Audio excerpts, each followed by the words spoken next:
Convocado al economista Fernando Romero. Siempre es un placer tenerlo acá. Fernando, buenos días, gracias por atendernos y esperar. Estábamos con la conferencia del presidente. Su impresión sobre el anuncio, por favor. Buen día. ¿Cómo estás? Muy buenos días, gracias por la invitación. Bueno, es algo que ya se estaba hablando, al menos en las 2 últimas semanas, la eliminación del ITF, también de que ahora va a entrar al 100% como crédito fiscal las facturas de compra de carburantes, que también es positivo, y otras medidas que también van a apuntar al orden tributario, que yo imaginaba se iban a lanzar el día de hoy, y tal vez más otras que son muy importantes porque tenemos serios problemas fiscales, un desequilibrio cambiario y pues no se han resuelto todavía y se dejan, yo creo que esperar, ¿no? No sé si decir que he quedado con el sabor a poco, creo que hay que ver el vaso medio lleno, es algo positivo, pero no suficiente a la espera de medidas estructurales que son creo que las que estamos esperando como bolivianos y comiencen ya pues a resolver los problemas más serios de la economía boliviana, porque con decretos y en ese sentido poniendo parches todavía a la economía, los problemas que estamos viviendo van a acrecentarse y van a ser redundantes y van a ser parte todavía de la problemática de gran parte de la población boliviana. Sí, de hecho se especulaba, incluso se decía y se daban algunos adelantos del paquete de normas que se iban a mandar a la Asamblea Legislativa, algo que tenía que ver con el perdonazo tributario. Finalmente el anuncio fue, diríamos, lo que más le llega a la población es lo último que decía el ministro de Economía respecto a la liberación de las tarjetas de débito y de crédito hasta $500 sin ningún tipo diríamos, de conflicto, solo que es al valor referencial, dijo el ministro. Sí, eso creo que ha sido lo más destacado, algo que, bueno, no va a favorecer, y hay que ser realistas, de gran manera a la economía boliviana y tampoco a gran parte de la población del país, porque es un porcentaje muy pequeño de quienes usan tarjetas de débito y crédito en el exterior. Evidentemente tiene sus aspectos positivos, ¿no? Va a reducir en algo la presión sobre el mercado paralelo, porque si bien ahora, aunque sea, vas a comprar con un tipo de cambio más caro, el referencial que está por encima de los 9 bolivianos, pero al menos ya tienes más factibilidad y también va a ayudar al comercio y consumo internacional, algo que estaba limitado y restringido, tanto para servicios digitales, importaciones y otros, que creo que es también favorable. Y también, de cierta manera, va a ayudar a formalizar un poco las transacciones, ¿no? Pero entre lo negativo, la presión directa sobre las reservas internacionales todavía no se ha solucionado para nada. El problema estructural, un gasto público muy grande y un mercado cambiario desequilibrado no se ha resuelto todavía. El subsidio cambiario implícito todavía existe porque hay una brecha todavía con el tipo de cambio paralelo entre lo oficial y hay riesgo de insostenibilidad, ¿no? Si no hay un suficiente ingreso de divisas, de hecho tenemos una balanza cambiaria deficitaria, esto no se va a solucionar solamente con este decreto, ¿no? Necesitamos apuntar principalmente a la reactivación económica y a fortalecer y dar viabilidad a las exportaciones no tradicionales y además, yo diría en términos sencillos, enamorar a los exportadores para que traigan sus dólares, porque tampoco nos sirve mucho que se exporte bastante, pero si los dólares no llegan a la economía boliviana, de poco sirve. Ahora, con esta todavía diferencia, mucho menor que la que tuvimos hace algunos meses respecto al dólar oficial y el dólar paralelo, ¿es conveniente para el sector exportador repatriar sus dólares? Todavía no, porque es más negocio invertir y manejar los dólares en cuentas en la banca internacional, ¿no? Sobre todo más allá del tipo cambiario, que no es favorable, pero es más estable y con esta medida también te da un poco más de certidumbre.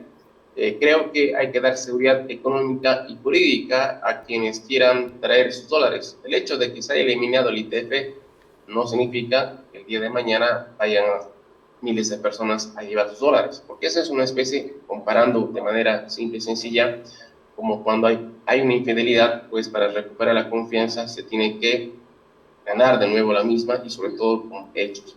En ese momento creo que hay una debilidad en cuanto a la confiabilidad, no hay seguridad económica y tampoco jurídica y además cambiaria, porque en ese sentido apenas en teoría se ha devuelto el 2% de los 2.500 millones de dólares que están en ese caso confiscados de los ahorristas en el sistema financiero nacional.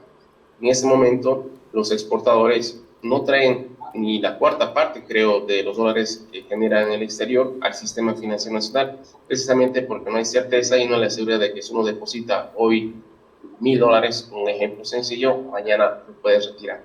En ese sentido, reitero, hay que hacer reformas estructurales en lo económico, en lo normativo, en lo institucional, que tienen que ser evidentes y tangibles para que se pueda recuperar la confianza y la credibilidad en un sistema financiero y un Banco Central de Bolivia que en ese momento no da garantías en el tema cambiario. Fernando, respecto al otro tema del que estábamos hablando más temprano, el pedido de incremento salarial por parte de la COP del 20%. Escuchamos declaraciones del viceministro Santamaría y dice, las cuentas en el ámbito público y privado no están como para sostener un incremento del 20%. La pregunta es si las familias, los asalariados, también están no están también sufriendo en todo caso o no aguantando un no incremento de su salario, si bien no del 20%, pero sí algo que más o menos busque empatar a la inflación del 2025. Es una realidad que si es que se da este incremento salarial, y bueno, hay que aclarar que hay un decreto supremo 5516 que ya está en vigencia en teoría, el cual establecía un incremento del mínimo nacional del 20%, y eso ha significado, en teoría, reitero, porque hay que ver si se está aplicando o no plenamente en el sector público y privado, con un mínimo de 3.300 bolivianos. Entonces, ahí ya no tuviese sentido pedir un nuevo incremento.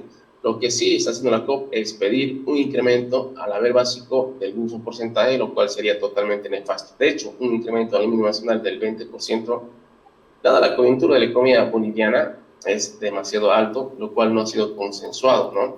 Los empresarios privados, también afectados, no han dicho mucho al respecto, pero ahora con la COP sí han salido, creo que, al frente. Pero en todo caso, si es que va a haber una renegociación, debería ser tanto del mínimo y también del haber más. Que creo que en esa coyuntura hay que buscar puntos intermedios, porque no solamente va a afectar al sector público, ¿no? Con mayor gasto, en ese caso fiscal, mayor déficit público, puede empujarte a mayor endeudamiento interno y por lo tanto mayor emisión monetaria, lo cual es igual a mayor inflación. Y hay que recordar que también hay varios elementos indexados al mínimo nacional, ¿no? Entre pensiones, bonos, antigüedad, temas de vacaciones, etcétera. Y esto pues va a generar mayor carga fiscal, ¿no? Y si vamos a querer reducir el 30% del déficit fiscal de esa gestión, se lo va a hacer más complicado, ¿no? Y al sector privado, evidentemente, esto le carga más financieramente, principalmente a las micro, pequeñas y medianas empresas, que no creo que tengan la espalda financiera para soportar ya un incremento del mínimo nacional y ahora pues de un haber básico, que eso sí va a ser más universal. Recordando que también solamente el 15% de la fuerza laboral se va a beneficiar, directa o indirectamente, pero el resto, que son los que viven una economía laboral altamente informal, pues ¿qué hacen? Si ellos ven que los precios suben y que también el vecino está recibiendo mayores ingresos, aunque no con mayor poder adquisitivo, con la inflación, eso es evidente, también van a generar que sus bienes y servicios pues tiendan a subir y eso genera una espiral inflacionaria, un círculo vicioso, ¿no? En ese caso va a empujar a mayor informalidad. Yo creo que aquí lo mejor es sentarse y que ahora, como el gobierno es un socio político, entre comillas, del gobierno, a charlar, negociar y ser bien pragmáticos para ver cuál va a ser el norte en la negociación, tanto del haber como del mínimo nacional. Fernando, una última pregunta porque sabemos que tiene el tiempo limitado y le agradecemos mucho. Usted es un especialista en hacer un seguimiento de cuál es el comportamiento, ya sea del consumo, de los precios de los productos al consumidor. ¿Qué proyecciones se tiene para este 2026 que arrancamos con nuevo precio de los combustibles, lo que ha impactado directamente en la inflación? Esperamos los números oficiales de marzo, por ejemplo, para ya tener el primer trimestre en cuanto a la inflación y al consumo, es la otra gran pregunta. y otra gran matriz importante de analizar? La inflación el año pasado ha cerrado con 20,4%. En febrero hemos tenido una variación negativa, aunque muy pequeña, pero siempre ha habido debates, ¿no?, entre lo que dicen las estadísticas oficiales y lo que dicen las estadísticas del bolsillo, donde evidentemente la inflación se ha moderado, entre comillas, que no ha presentado esa aceleración tan grande que ha tenido, por ejemplo, en el primer semestre del 2025. Creo que no puedo decir que la inflación está controlada, pero sí ha dejado de trepar de manera incesante, sobre todo porque algunas medidas han dado expectativas positivas y que creo que tampoco ha habido un gran impacto, al menos no el esperado, por la eliminación parcial en la suspensión de los carburantes, aunque eso tal vez tenga un efecto rezagado.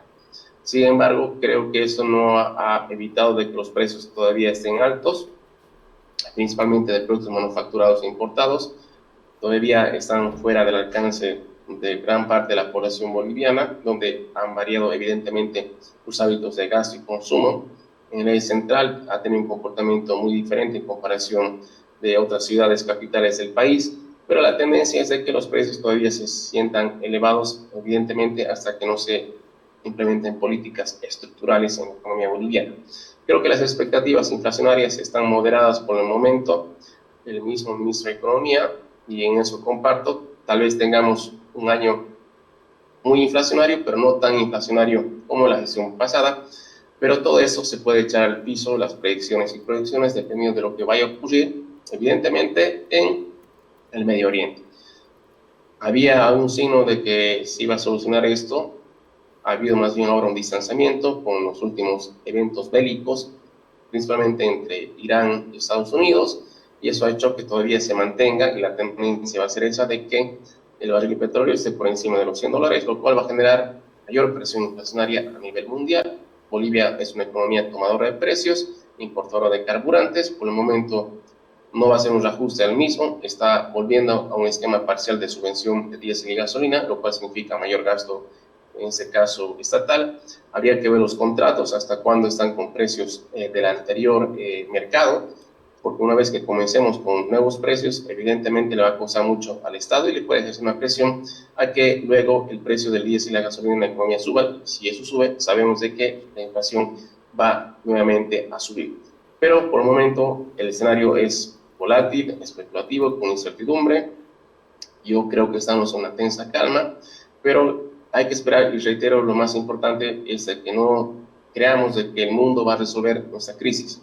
Nosotros tenemos que hacer y debemos hacer, bolivianos y principalmente el gobierno, las reformas económicas pertinentes y estructurales que amerita la actuación, y apuntar también a reformas no solo con decretos, sino también con leyes en el ámbito normativo e institucional. Todo va de la mano, pero también está en función a lo que vaya a ocurrir en tema político. Ahora, el ITF, el crédito fiscal y otras cosas han sido un factor en común que no tuvo muchas piedras en el camino en la Asamblea. Pero el tema de los créditos y otras medidas que el gobierno vaya a tratar de implementar, hay que ver si va a haber cohesión y sinergia. Esperamos que sí, pero por el momento creo que ha habido buenas noticias, pero no las esperadas por gran parte de la población boliviana. Fernando, queremos agradecerle mucho la gentileza de estar con nosotros esta mañana. Seguro lo estaremos convocando más adelante. Que tenga buen día. No, el agradecido soy yo.